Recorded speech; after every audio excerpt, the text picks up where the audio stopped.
Gym staff. What is the most unhinged meltdown you've ever witnessed from a member? Story 1. I was working the front desk when a guy stomped up to me shaking with rage because someone stole his machine. I asked which machine. He pointed at the treadmill. Not a specific treadmill. All treadmills. He said he had mentally claimed them before arriving. I explained that wasn't how gyms worked. He got red in the face, marched over to a random guy jogging, and started shouting, "You're on my cardio pathway." The jogger looked confused and took his headphones off. The guy didn't wait for a response. He hit the emergency stop button, grabbed the handrails, and tried to drag the entire treadmill backwards like he was repossessing furniture. He made it about 2 inches before the power cord popped out of the wall and he fell into a heap. When I approached him, he pointed at me and screamed, "You let him steal my momentum! He was banned for a year." Honestly, the treadmill showed more athletic ability than he did. Story 2. I was a trainer, and one morning a man came in so juiced up on supplements, I swear I could hear his heartbeat from across the room. He walked straight to the dumbbells and yanked the 75s off the rack like he was ripping a mailbox out of the ground. On his first rep, he screamed so loud, people on the other side of the gym dropped what they were holding. On rep 2, he screamed again. But on rep 3, he screamed, stumbled forward, and launched one dumbbell across the room. It bounced, rolled, and hit the bottom of a stretching mat where a woman was gently doing yoga. Everyone froze. He yelled, "The weight lunged at me." "No, sir, you threw it." When I asked him to leave, he puffed out his chest, veins everywhere, and tried to pick up the same dumbbell again. His arm gave out immediately. He left shouting about faulty gravity. He did not return. Story 3. I cleaned the locker rooms, which I thought was the safest job in the building. Wrong. One afternoon, a grown man walked out completely naked, dripping water everywhere, and demanded I help him find his towel. I said the towels were in the closet. He said no, his personal towel had been stolen. I told him to please wrap himself in any towel. He refused, saying, "It's the principle." He paced around bare as the day he was born, pointing at strangers and yelling, "Who took it?" People were scattering like pigeons. Finally, I grabbed a clean towel and held it out. He slapped it away dramatically and said, "I am not accepting a replacement." I called a manager. Manager told him to cover up or leave. He pointed at the security camera and yelled, "Roll it back!" He thought we watched locker room footage like a football replay. He was banned on the spot. He tried to appeal the ban while still naked. Story 4. A woman came in for leg day and immediately tried to stack every weight plate she could find onto a single squat rack. That's normal. What wasn't normal was her screaming at other members if they looked at the plates. Not touched, looked. A teenager walked by and glanced at the stack. She stomped over, got in his face, and shouted, "These plates are mine. I've already claimed them spiritually." The kid said he just needed one. She told him to develop independence. 10 minutes later, she attempted her squat. She went down, made a sound like a ship sinking, and dropped the entire bar. Plates scattered everywhere. The teenager caught one mid-roll like it was a frisbee. She blamed him. She screamed that he jinxed her set and demanded we kick him out. Instead, we kicked her out. She came back the next day wearing sunglasses like we wouldn't recognize her. Story 5. I used to manage the late shift at a 24-hour gym. One night, a man started shadowboxing in the free weight area. Fine. People do weird warm-ups. But then he put on boxing gloves and started punching the squat rack like it owed him money. Full haymakers. The metal echoed through the whole gym. I walked over and told him he needed to stop before he damaged property. He said he was asserting dominance over steel. I said steel does not respond to dominance. He ignored me, punched the frame again, and split his knuckles open. Blood everywhere. He screamed, "See what you've done," and tried to accuse the rack of biting him. We called an ambulance because he refused to stop bleeding on purpose. Paramedics wrapped his hand while he tried to fight the air. We banned him permanently. The squat rack is fine. His ego was not. Story 6. I was working the floor when a guy started arguing with a woman because she sat on his bench. She wasn't using it. She was tying her shoe. He stood over her like he was about to deliver a sermon and said, "Move, I'm bulking." She said she'd be done in a second. He shouted, "1 second is 1 missed rep." He tried to yank the bench from under her, which sent her sliding sideways.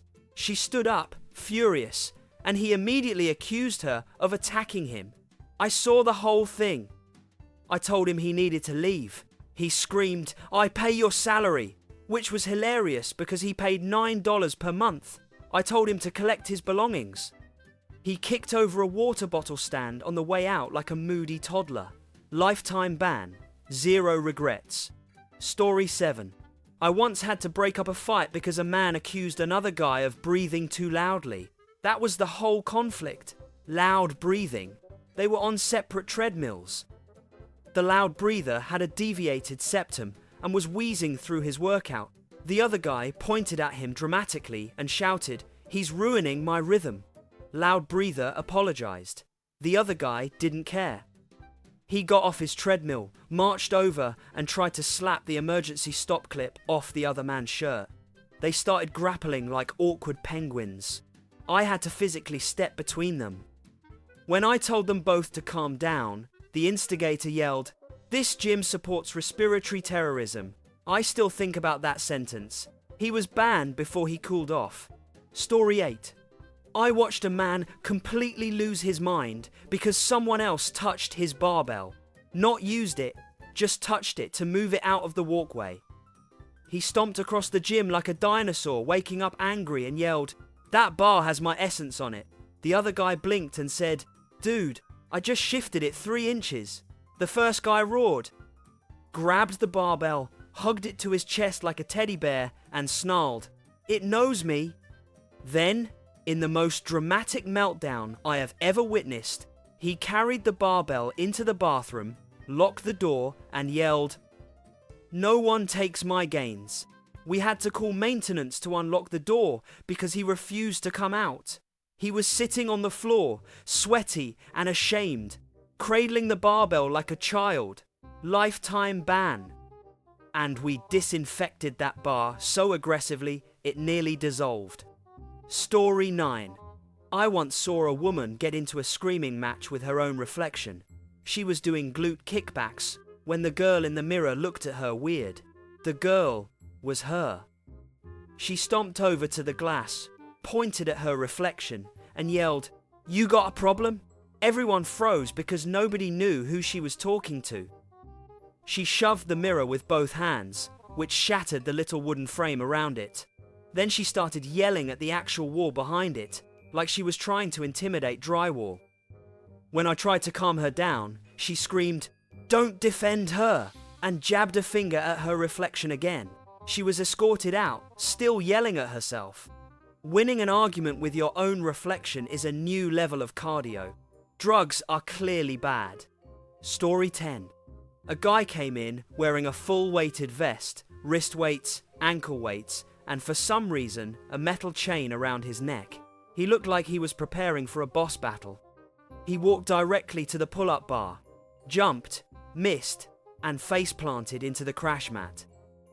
Instead of stopping, he stood up, punched the pull-up bar, shouted, "You started this," and tried again. Missed again. Fell again. He blamed the air. He blamed gravity. He blamed weak energy in the ceiling. Finally, he ripped off his weighted vest and threw it at the Smith machine. The chain around his neck swung up and smacked him in the jaw. When I walked over, he said, "Clearly this gym has bad feng shui." I did not have the energy to argue weightlifting feng shui. He left voluntarily, probably to fight a tree. Story 11. I had to break up a fight between 2 men over a jump rope. One jump rope, we have like 20. One guy was using it. The other guy wanted that exact rope because he said it has the right tension. They started arguing normally at first. Then the second guy grabbed the rope mid-swing, which yoinked the first guy forward so hard he fell into a row of kettlebells. The kettlebells clanked, he stood up furious, and suddenly it became a full wrestling match over a piece of nylon. They rolled, they screamed, they knocked over an entire dumbbell tree. I had 3 staff members pulling them apart while one of them yelled, "Tell him to let go of my destiny." Both lost their memberships. The jump rope remained undefeated. Story 12. A man came storming up to me, demanding I apologize on behalf of the bench press. I asked what happened. He said the bench betrayed him because he failed a rep. That was it. He failed 1 rep. Instead of accepting that maybe he overloaded the bar, he stood above the bench screaming, "You humiliated me." Then he kicked it. Hard, the bench slid. He kicked it again. The bench tipped. He kicked it a 3rd time. The bench flipped, bounced, and smashed into his shins so hard he collapsed. While lying on the ground, he pointed at the bench and shouted, "See what it did." I told him the bench didn't move on its own. He said, "Yes, it did." I said, "No, sir, you kicked it." He said, "Under duress. We helped him out the door. He didn't come back." Story 13. A woman lost her mind because someone asked how many sets she had left. That's it. Completely normal question. She was sitting on a leg extension machine playing Candy Crush, not using it. The guy politely said, "How many sets you got left?" She gasped, like he had insulted her ancestors, stood up and screamed, "How dare you rush my journey?" The guy blinked and said, "I just asked." She threw her water bottle at him, missed by 5 feet, and it hit the mirror. She blamed him for the water bottle breaking. She then told management she was being spiritually bullied. When we watched the footage, she said, "Well, the energy felt different." Membership revoked. Story 14. One guy tried to smuggle pre-workout powder into our sauna, not in a bottle, loose, in his hands. He said the heat would activate the molecules. He walked in, sat down, clapped his hands, and created a mushroom cloud of neon blue pre-workout dust that made everyone inside cough like they inhaled chalk. The entire sauna looked like it had been raided by Smurfs. When I opened the door, he was sitting in the smoke like a wizard summoning energy, saying, "My body is ascending. We had to evacuate the sauna and clean every surface." He argued it was a natural enhancement ritual. "Sir, you turned the sauna into a chemical disaster zone." He was banned for life. Story 15. I was supervising the free weight area when a guy started screaming that someone stole his pump. Not his dumbbells, not his spot, his pump. He kept pacing between the mirrors and flexing, then shouting, "It's gone." Someone drained it. I thought he was joking until he pointed at another member and accused him of stealing it by copying his workout. The accused guy looked terrified and said he was literally doing shoulders. The pump loss guy got louder, yelling, "That's what I did." I told him pumps aren't transferable. He insisted they were. He got so angry he slapped himself across the chest and said, "I'll rebuild it from scratch," then tried to max bench with terrible form. He failed the rep, dropped the bar on the safeties, and screamed, "See, it's still gone." We escorted him out before he accused the air conditioner next. Story 16. As a manager, I've seen some wild locker room behaviour, but nothing beat the man who tried to shave his entire body at the sink. Every sink, he rotated between them like stations, hair everywhere. When another member politely asked him to clean up, he snapped and said, "Grooming is a right, not a privilege." When I told him to stop, he pointed his razor at me like a warning and said, "I'm halfway through a transformation." I told him the only thing transforming was the plumbing bill. He tried to claim he needed privacy, then moved to the middle of the locker room and continued shaving his chest like he was filming an ad.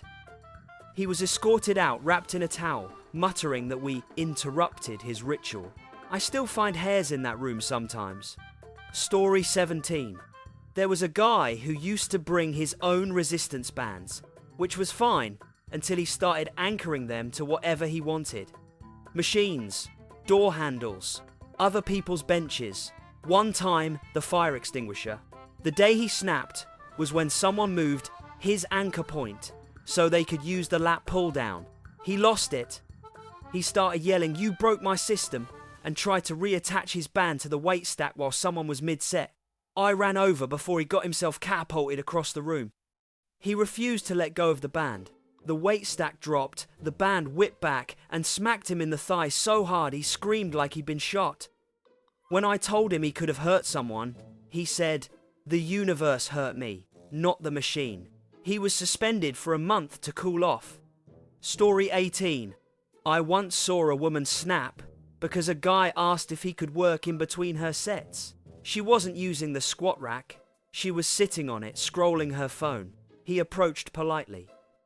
She didn't even look up before saying, "I'm meditating between reps." He thought she was joking. She wasn't. After 2 more minutes of scrolling, he asked again. She stood up, threw her towel at him, and yelled, "You just broke my focus." They weren't even in physical contact. I came over, asked her to share or switch machines, and she said, "I spiritually reserved this area. That's not a membership perk." When she refused to leave, we revoked her access for the day. She recorded me on her phone like she was exposing corruption in the government. Story 19. We had a man who insisted the squat rack belonged to him after 7 p.m. Not a rule, not a reservation, just something he decided. One night, someone else was using it at 7:30. He walked over, stood a foot away, arms crossed, and said, "You're in my spot." The lifter said he'd be done in a minute. That wasn't good enough. The man grabbed the weight plates off the side of the rack while the guy was squatting. I sprinted across the gym because he was actively unbalancing the bar mid-rep. The lifter re-racked just in time. I told the guy he was done for the night. He tried to argue that gym law was on his side. Gym law does not exist. The only thing he earned was a ban. Story 20. My worst meltdown ever was a guy who snapped at everyone because someone stole his sweat. He walked into the gym, saw a woman using the elliptical he'd used earlier that morning, and started ranting that she was absorbing his hard work. She tried to ignore him, but he got louder, telling her she was stealing his progress residue. I told him to back off. He pointed at the elliptical and said, "My essence is on there." I said, "That's called sweat." He said, "Same thing." When I told him to leave, he climbed on top of a treadmill like it was a stage and yelled, "Sweat is a personal boundary." Security escorted him out while he shouted dramatic lines like, "The fitness industry fears me." We never saw him again. The treadmill survived the speech.